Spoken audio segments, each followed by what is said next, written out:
Maligayang pagbabalik mga kasolid. IBF World Lightweight Champion Vasily Lomachenko tuluyan nang namaalam. Bob Arum nalulungkot naman. Mga Pinoy boxers na sasabak sa undercard sa laban ni Manny Pacquiao kontra Mario Barrios.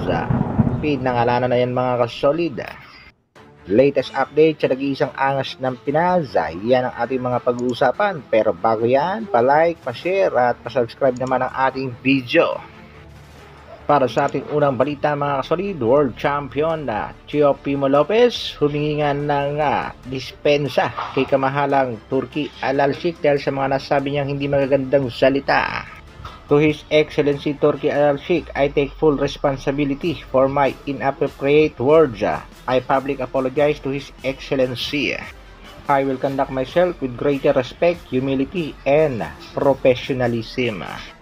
Sa kabilang dako naman, one of the best technical fighter sa larangan ng boxing. Walang iba yan mga kasolid kung hindi itong si Vasily Lomachenko. Kumpirmado na nga at tuloy na itong namaalam sa larangan ng boxing. Nagretiro na nga itong si Vasily Lomachenko.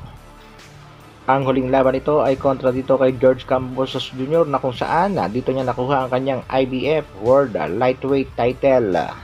Naganap nga ang kanilang laban noong Mayo 12 taong 2024. Sa kasalukuyan siya may katadang 18 wins, 12 knockouts, merong 3 talo. Ang unang talo nitong si Lomachenko ay natikman niya sa kamay nitong si Orlando Zalido noong taong 2014 via split decision. Ang ikalawang talo naman ay kontra dito kay Teofimo Lopez taong 2020, unanimous decision, at kay Devin Haney taong 2023, controversial. Nagpaabot naman ng papuri ang top rank CEO Bob Arum sa mga achievements ni Lomachenko sa boxing.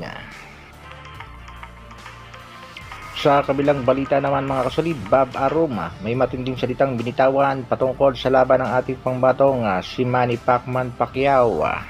Nalulungkot daw di umano itong si Bob Arum sa muling pagbabalik nitong si Manny Pacquiao sa larangan ng boxing. Dapat ay tuluyan na daw itong nagretiro. Dagdag pa nga nitong si Bob Arum, isang milagro na lamang kung mananalo daw itong si Pacquiao kontra Barrios. Kinumpirma na rin ng Manny Pacquiao promotion ang mga boksingerong Pinoy na sasabak sa undercard ng kanyang laban kontra Barrios. Isa nga dito mga kasolid ay ang kanyang anak na si Jimwell Pacquiao. Ito nga ang unang sabak ni Jimwell Pacquiao sa professional boxing. Nandyan din mga kasolid ang ating pambatong si Mark Magnifico Magsayo, isa sa mga exciting fighters pag lumaban sa boxing. Isa rin sa mga undercard ay itong si Pretty Boy Jerwin Ancahas at maging itong si Yumer Marshall.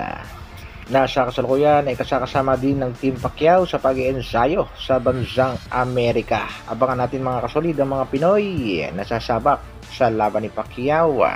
Isa rin sa mga usap-usapan mga kasolid na posibleng undercard ay itong si Cuadrolas General Casimiro. Yan nga daw ay kung nakipag-ayos siya dito sa Manny Pacquiao promotion, especially sa promoter at presidenteng si Mr. Sean Gibbons.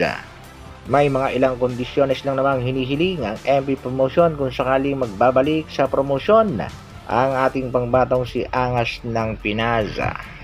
Hanggang sa kasalukuyan ay willing pa rin naman ang MP kung sakaling babalik sa kanilang poder ang nag-iisang angas ng Pinas na si Cuadro Alas General Casimiro.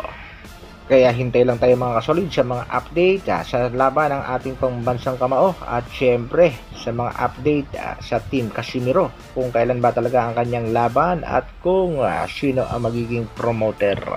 Hanggang dito na lang muna mga kasolid. Maraming salamat sa patuloy na pagsuporta at panonood.